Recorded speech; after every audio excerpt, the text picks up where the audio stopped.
Auto driver Naresh के साथ एक बेहद खौफनाक घटना घटी, वो भी एक 200 साल पुराने कब्रिस्तान में। उस रात नरेश जो था स्टेशन के बाहर खड़ा था, तो तभी उसने देखा कि एक औरत जो है अपने साथ एक बैग लेकर बाहर आती है। तो नरेश जो था उस औरत से कहता है, बोलिए मैडम, आपको कहाँ जाना है? तो इस पर उस औरत ने कहा, यहाँ पर कुछ ही दूर एक 200 साल पुराना कब्रिस्तान है, क्या तुम मुझे वहाँ तक छोड़ सकते हो? तो यहाँ जो नरेश था वो बड़ा ही हैरान हुआ, क्योंकि उस स्टेशन से निकलने वाली अधिकतर सवारियाँ जो थी पास एक ही बस्ती थी, वहाँ पर जाया करती थी, लेकिन ये औरत जो है उस 200 साल पुराने कब्रिस्तान में जाना चाहती है। आखिर क्या बात हो सकती है? नरेश मन ही मन सोच रहा था, तभी उस औरत ने कहा, क्या बात है, नहीं लेकर चलना? तो इस पर नरेश ने कहा, अरे नहीं नहीं, आप जहाँ बोले हम तो वहीं लेकर चलेंगे मैडम, चलिए बैठिए। तो इसके बाद जो था नरेश ने देखा कि उस औरत के पास एक बैग है, तो उसने वो जो बैग है उसे संभाल कर ऑटो में रखने लगा। तो उस औरत ने कहा, तुम्हें इसे छूने की कोई ज़रूरत नहीं है, मैं इसे खुद ऑटो में रख दूँगी। तो नरेश को बड़ा अजीब लगा, क्योंकि वो बैग जो था वो दिखने में काफ़ी भारी भरकम लग रहा था और एक औरत के लिए उसको उठाना थोड़ा मुश्किल था। तो इस पर उसने कहा, अरे मैडम, बैग बहुत भारी है, मैं रख देता हूँ। तो उस औरत ने कहा, तुम इसकी चिंता मत करो, अब तक तो मैं ही इसे उठा कर ला रही थी ना, या वहाँ भी तुम ही थे? उस औरत ने ऐसा कहकर नरेश की बोलती बंद कर दी थी।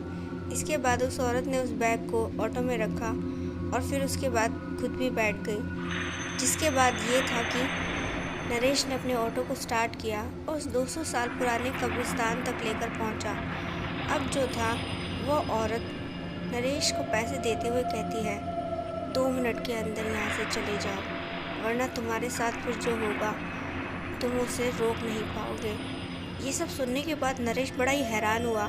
वो मन ही मन सोचने लगा, कैसी अजीब सी औरत है, एक तो इसको यहाँ पर छोड़ दिया, ऊपर से मुझे ऐसी अजीबोगरीब डरावनी बातें बोल रही है। वो जो औरत थी उसने अपना जो बैग था ऑटो से बाहर निकाला और उसे लेकर जो है वो अंदर कब्रिस्तान में पहुँच गई। उसने दोबारा पीछे पलटकर देखना सही नहीं समझा कि नरेश वहाँ से गया या नहीं।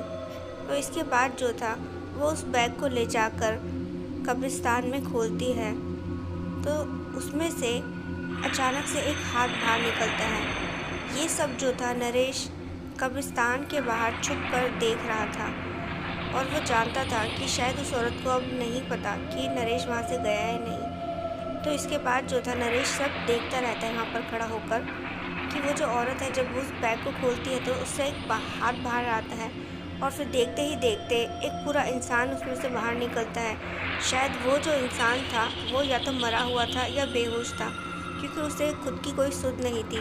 फिर वो औरत जो है उस लंबे चौड़े इंसान को बाहर निकालती है और उसको जो है वहाँ पर लेटा देती है। उस औरत के पास एक छोटा हैंड बैग और था, उसमें से वो कुछ सामान निकालती है। उस सामान से जो था वो उस आदमी को चारों ओर घेरे में ले लेती है और फिर उसके बाद कुछ अजीबोगरीब चीज़ें करने लगती है।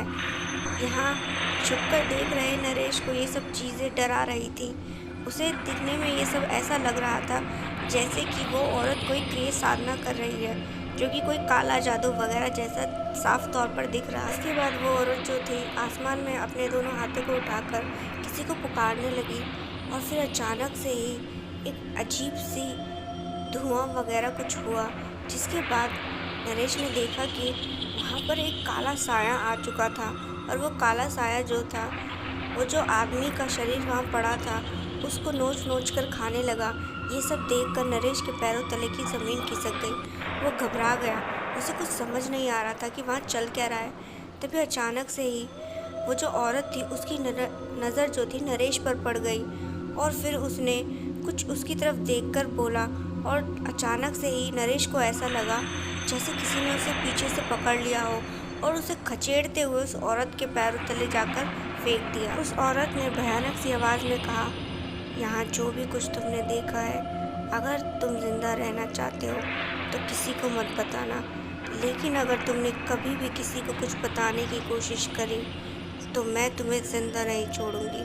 नरेश जो था यहाँ पर अपनी जान बचाने के लिए हाँ में सर हिला देता है। इसके बाद जो था, जब उस औरत ने नरेश को जाने दिया तो नरेश बड़ी ही रफ्तार के साथ अपने ऑटो तक पहुँचता है और अपने ऑटो को स्टार्ट कर वहाँ से निकल गया।